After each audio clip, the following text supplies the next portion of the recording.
Okay, hi, hello, good morning, class. Okay, how's your day today? That's good to hear then.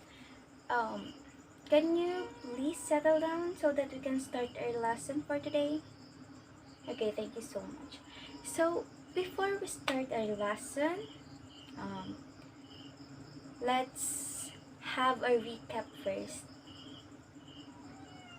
for our lesson yesterday. Can someone give me his or her idea? What about our lesson yesterday? What is it all about? Okay, yes. That's right. So thank you so much. You may sit down. So now, class, let's discuss the prescriptive and descriptive grammar. Okay? So the objectives at the end of the lesson, the students are expected to learn and adapt ideas and identify the difference between prescriptive and descriptive grammar.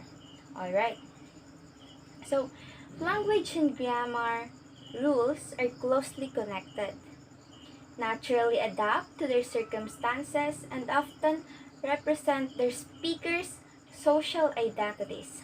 In English, there are two kinds of grammar that these are prescriptive grammar and descriptive grammar. So let's go now to prescriptive. Prescriptive prescriptive grammar. It is a traditional approach of grammar that tells people how to use the English language, what forms they should utilize, and what functions they should serve. So, prescriptive grammar, it is the grammar that tells people how to use the English language. Okay, so it is also essential as it helps people use formal English speech and writing. And in addition, those who follow it or those who endorse others to follow it claim that doing so will help to streamline one's words and make one's prose more elegant. Again, prescriptive grammar is a grammar that tells people how to use the English language. Okay, let's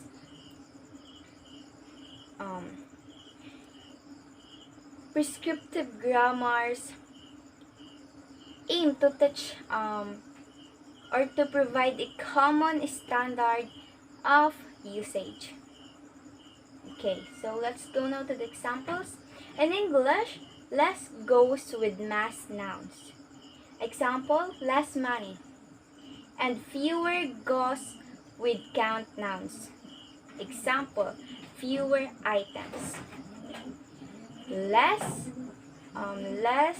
nouns and fewer nouns.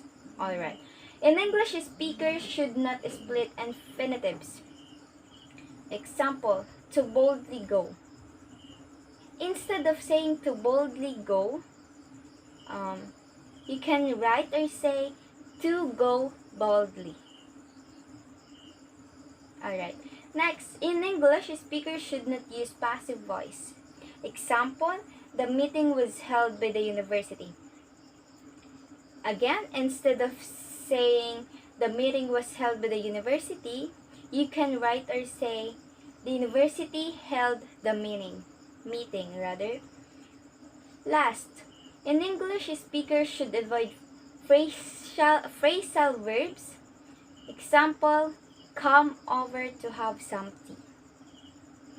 Instead, write or say, visit me to have some tea. Did you get the point, class? Alright. So, let's go now to advantage and disadvantages of prescriptive grammar. So, the advantages are teaching prescriptive grammar creates formal writers and resources.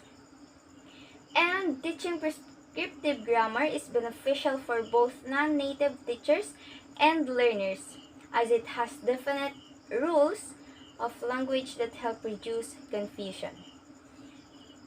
Um, the disadvantage: prescriptive grammar might keep non-native speakers wondering and confused when they talk with a native speakers, as they might realize that some natives do not write or speak with these rules.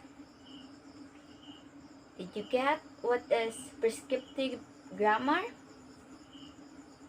Alright, let's go now to descriptive grammar. So, descriptive grammar, this is how native English speakers actually talk and write. And it has no concrete idea of the way it should be structured rather. So it is not saying how it should be used. However, it focuses on describing the English language as it used. So descriptive grammar is also not saying that there is a right or wrong way to use language. Examples: English adjective order: opinion, size, physical, quality, shape, age, color, origin, material, type, and purpose. Example: this is a beautiful, small, green American island. Some native speakers say, I am younger than him, instead of, I am younger than he.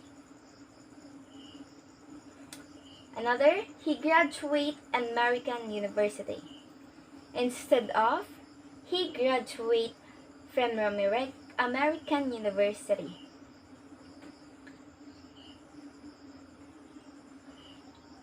Last, I ain't going nowhere, instead of, I am not going anywhere. Did you get the point? Alright, let's go now to disadvantage and advantage. The advantage of descriptive grammar are: the descriptive grammar approach improves non-native speakers' pronunciation and helps them sound like native speakers.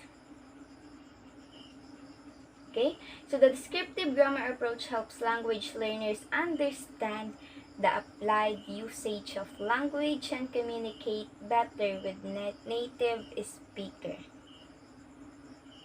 Alright. So,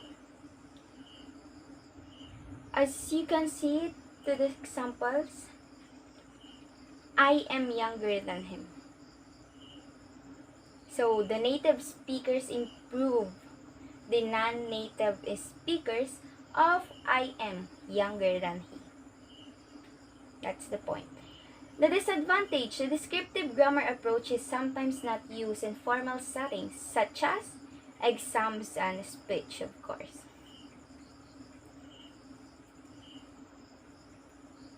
Okay, so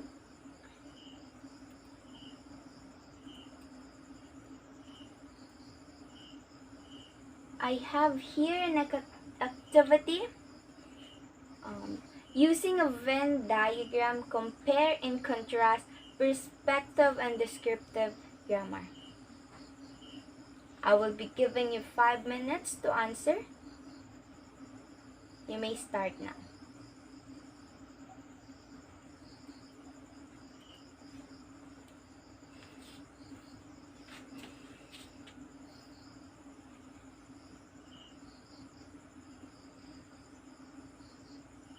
Alright, is everyone done?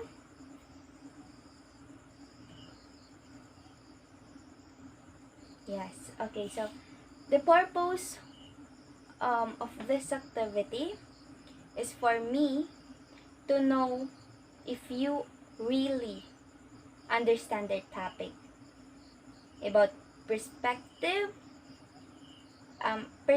prescriptive rather, and descriptive grammar. So, can someone share his or her answer? Yes?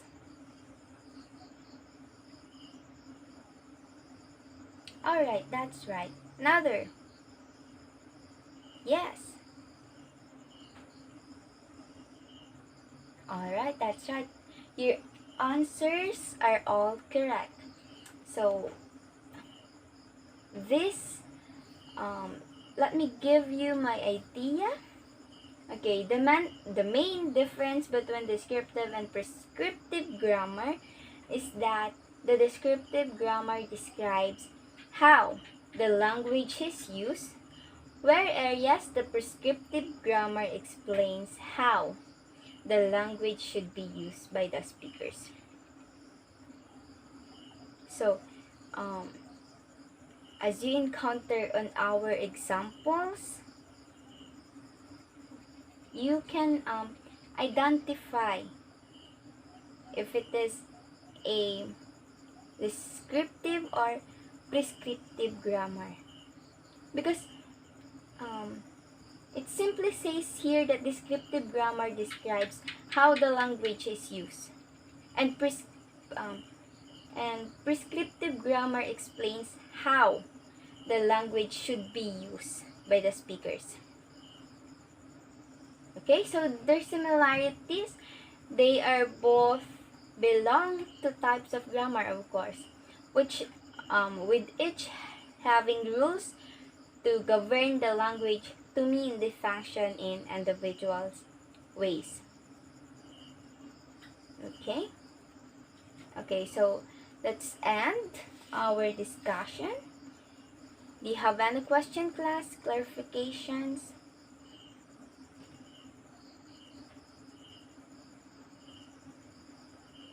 Nothing? None?